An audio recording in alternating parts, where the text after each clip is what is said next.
What is up, everybody? Welcome back to Clarrkin Off Time, your daily WNBA briefing with no filter and no fluff. I'm your host, MaddyG, and last night the Indiana Fever beat the Connecticut Sun 85-75, but Fever Nation, do not let that final score fool you. This game got tight in the fourth quarter.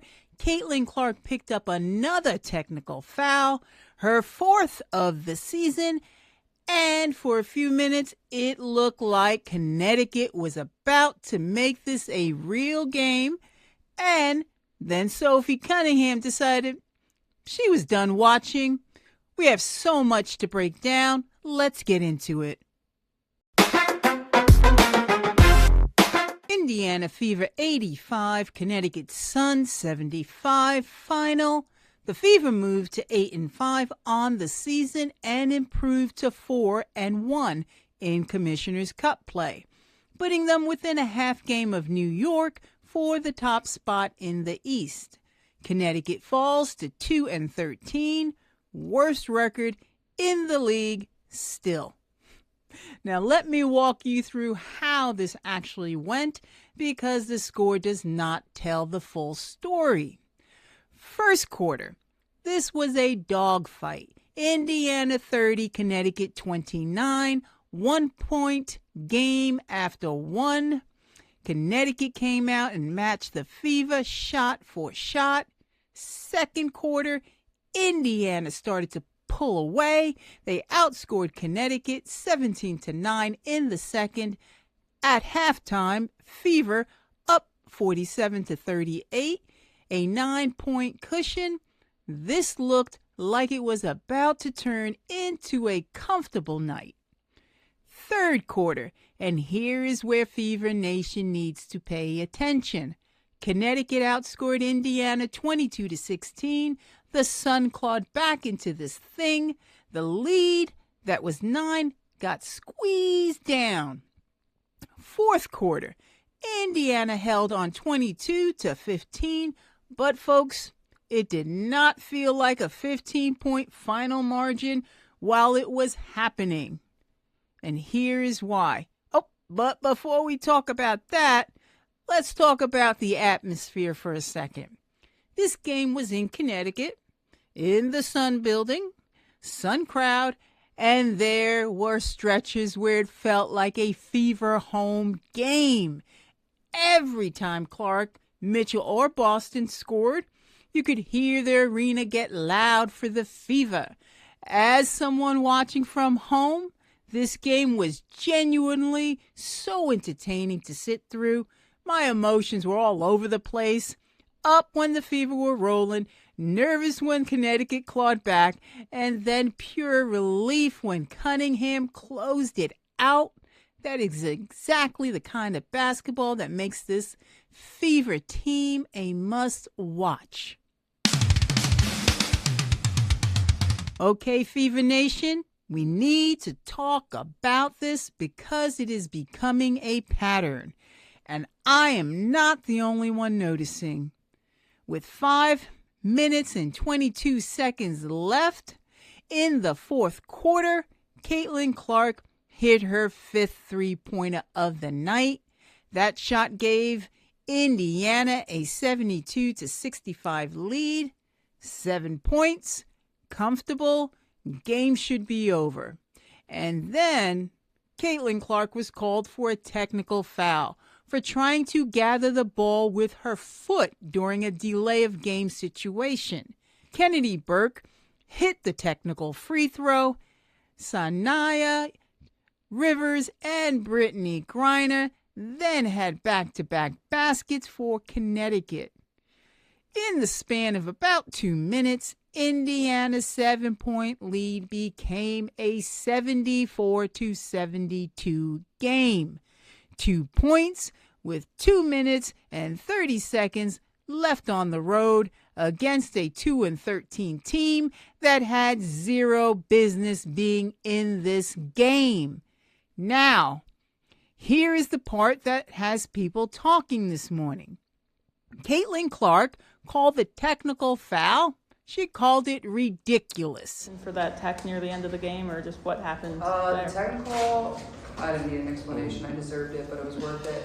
The delay of game made no sense. It felt like Tyler wanted to assert himself into the game, and that was ridiculous. So, just not a point in the game he needed to call that. I went and got the ball, went off my foot off the scores table, and then he gave us a delay game, which is a team technical foul. So, you can ask Tyler. I don't agree with that.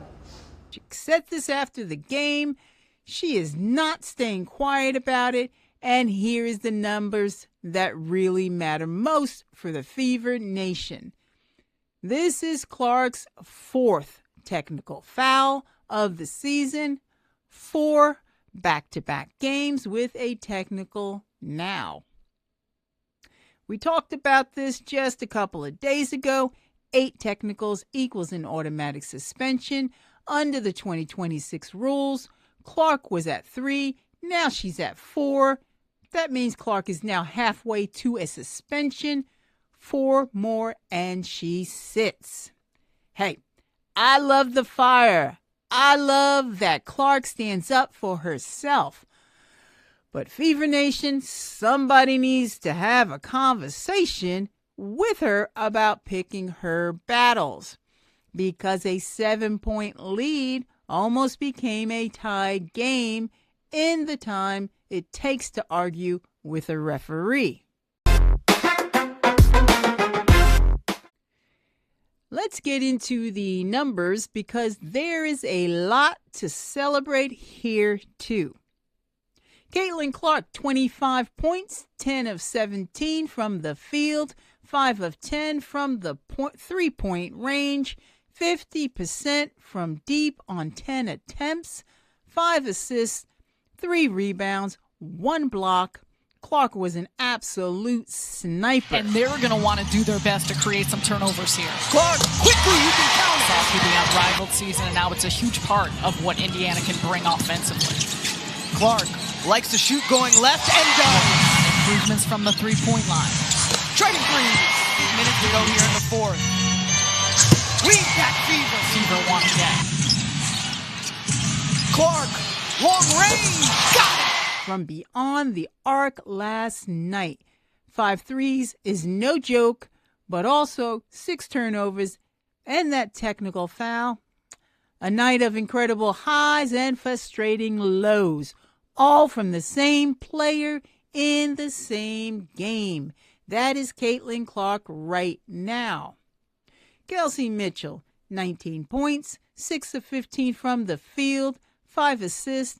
And if you watch this game, Mitchell was in constant motion, cutting, relocating, attacking gaps. She does not get enough credit for how much movement she creates without the ball. 19 points on a night where Connecticut was loading up on Clark. That is exactly what this team needs from their second scorer. Good at creating back and forth between Mitchell and Clark. Shot clock keeps going. Mitchell all the way to the cup. Gave it to Mitchell. Quick burst off the first step. Mitchell. Cutting up against Griner.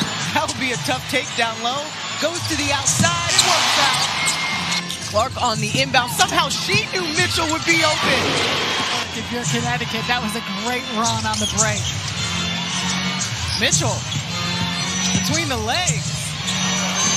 I mean, she's just playing. Now, let's not forget, let's not sleep on Aliyah Boston. Another double-double. 13 points, 11 rebounds, 5 assists. Boston continues to be the steadiest player on this roster, night in and night out. Okay, this is the headline of the night, and I need everyone to understand what just happened. Sophie Cunningham did not even score until she subbed in with 3 minutes and 56 seconds left in the fourth quarter. 11 points, 11. 3 or 4 from three-point range, 75% from deep. But here is the number that matters. Sophie Cunningham scored the final 11 points of the game for Indiana Fever. Every single point Indiana scored to close this game out came from Cunningham. Clark gets it to Boston. Cunningham. What a Clark has Griner on her, which means Boston for the kick out. Another seconds to go. This Fever team showing poise down the stretch.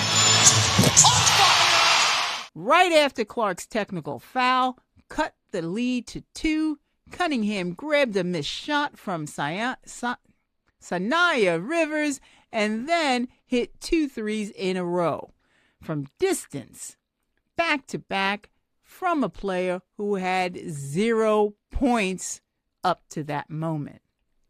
Caitlin Clark gave this team a 7-point lead with 5 threes. Then the technical happened and the lead nearly disappeared.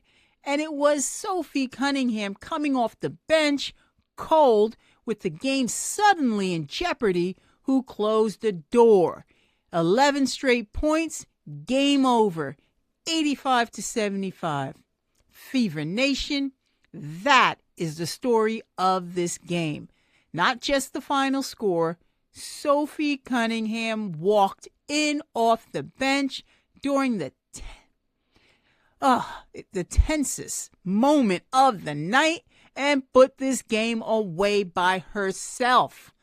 Give this woman her flowers. Give them to her right now. Now, let's take a trip around the league. All right, quick look at what is on the board today across the league. Sunday, June 14th, New York Liberty hosts the Washington Mystics, 2 p.m. Central, 3 p.m. Eastern, 8 p.m. England. New York heavily favored. The Liberty are protecting their grip on the first place in the East. Toronto Tempo hosts the Atlanta Dream, also 2 p.m. Central, 3 p.m. Eastern, 8 p.m. England. Atlanta favored, but Toronto just showed everybody this week they can hang with anybody after that fourth quarter comeback against Washington. All right, let's get into the updated Eastern Conference standings. New York Liberty still on top at 9-4. Atlanta Dream at 8-4. Your Indiana Fever now third at 8-5. A half game back of Atlanta and 1 game back of New York. Toronto Temple, fourth at 7-6. Washington Mystics at 5-6. Chicago Sky at 4-9. And Connecticut Sun still at the bottom, 2-3. Looking ahead, the Fever are back home Tuesday, June 16th to host the Toronto Temple at Gainbridge Fieldhouse, 6 p.m. Central, 7 p.m. Eastern, and 12 a.m. England. And after watching Toronto nearly steal a game from Washington this week, Fever Nation, do not sleep on this one. Indiana is favored, but Toronto has shown they can get hot in a hurry. Before I go, what a night for the Fever. 8-5, 4-1 in the cup. Clark with 5 threes and 25 points. Mitchell with 19. Boston with another double-double. And Sophie Cunningham closing the door with 11 straight points off the bench. But also, Clark's fourth technical foul of the season, halfway to suspension, and a lead that nearly disappeared in under 2 minutes. Here is today's question for Fever Nation. What mattered more last night? Caitlin Clark's 5 3-pointers or Sophie Cunningham's final 11 points? Drop it in the comments right now. I want to see every single answer. Hey, if you learned something today, if you felt something today, hit that subscribe button and smash that like. Drop a comment with today's question. I am here every single day bringing you the real talk. I'll see you tomorrow. Until then, this has been Clarrkin Off Time. Stay spicy.